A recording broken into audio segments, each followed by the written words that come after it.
So we had a ripper morning on the bait fish. The way we run, it's just consistently putting fresh bait out, and that's right rigger.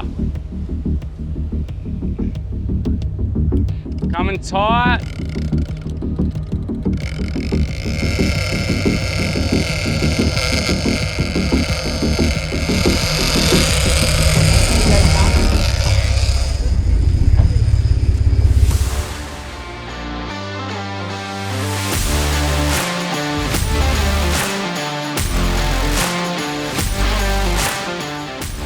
We're here at Ribbon Reef number 5. We've had 6 bites today. One was probably about 400 or 500 pounds.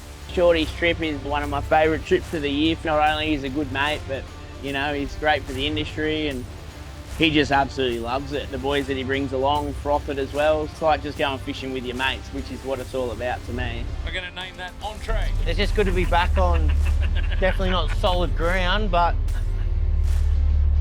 I don't know what you'd call it, but it's definitely not solid ground. Solid crew, not solid ground. We're one of the best fisheries on the planet. I just love being on a good boat, first of all, that's comfortable in this weather, with people that just love being out here making memories with their best mates and having a laugh the entire time.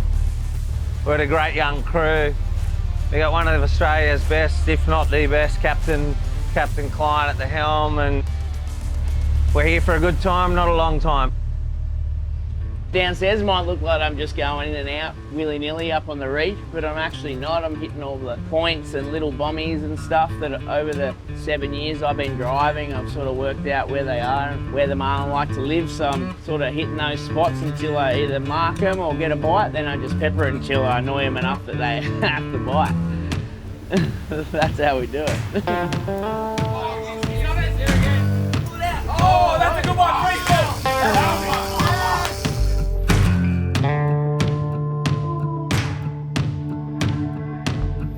The bait fishing up here is super important. We're 40 days into our season. I haven't had to run a frozen bait yet, so it's also awesome for the client. Oh, we're on. Grabber! Yeah, you're on. I'll get this side. I'm getting burnt out. The seakeeper's out. I reckon enough WD-40 and take you off to get this thing going. One of my good mates who actually, I can see him out there on the horizon, he bought a assegai through Short Marine earlier this year, and his lifelong dream was to come up here and fish on his own boat, and he's doing it. The Short boys have helped make that happen. It's just such a beautiful place up here. The boys woke up and jumped straight in the water for a little bit of a swim, dust off the hangover. The standard Pursuit of Giants game fishing program is we pull the anchor up at about 7:10 and we're going to fish till 6 o'clock tonight. Today we did a few activities. We went and caught a bunch of queenfish, which are probably my favourite bait up here on the reef, and the marlin love them and the chop-offs don't, so it's not all about catching giant marlin. The boys were frothing on doing a bit of stick baiting, so went to a little spot of mine and actually got some ginormosaurus coral trout, big dino trouts, like fish of a lifetime kind of stuff. Oh! Oh! He's on!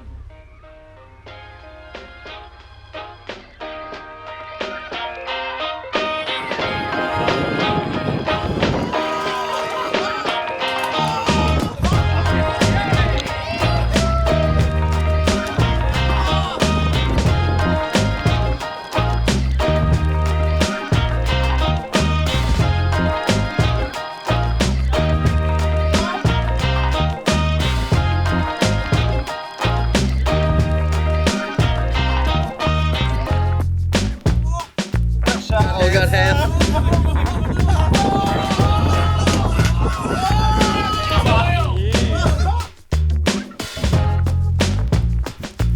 The young fellas down there, they're working hard, but you know, you get to reap the benefits of your hard work when you're catching fish.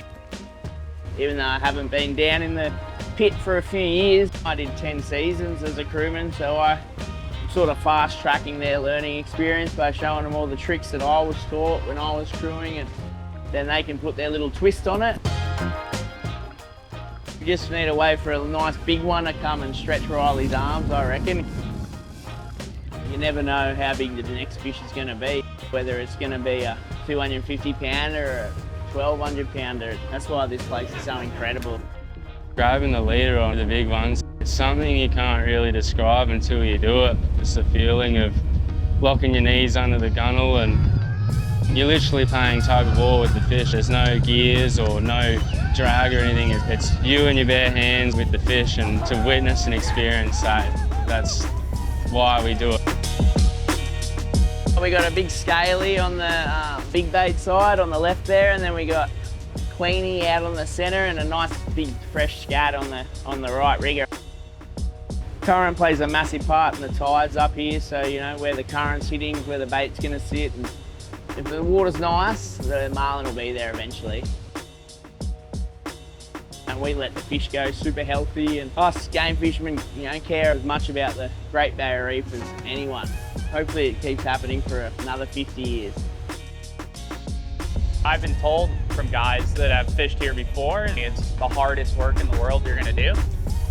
People are coming from all over the world to fish here, fish with us. The least we can do is try to make everything as perfect as possible.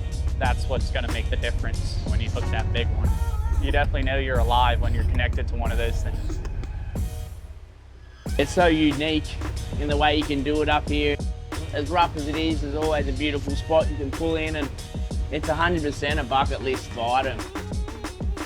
You can read all the magazines, read all the articles, but until you're here and actually do it, like, you'll understand, you know, how special this place is. Another year and a lot of great memories made. The fishing's a byproduct of just coming up here and just having a great time with your mates, and you really get to unwind and relax, so you just really take in the moments that you make out here. We're really lucky this year to get some, you know, really good sized coral trout. Shorty caught one that was, you know, prehistoric. The most amazing dental work I've ever seen on that fish. We dominated in the marlin side of things once again, and we had Halloween on the boat this year too, which we rafted up with Ryan, who we sold a sports fisher 4 or 5 months ago too, and he's already done 700 hours in the boat, and hopefully we're rafting up to 2 or 3 more next year, and over the years start to see a few Vikings and Valhallas and Grady Whites up here as well. Outside the fishing, it was an absolute ball, and that's why we say big nights, big fish. You're here for a good time, not a long time.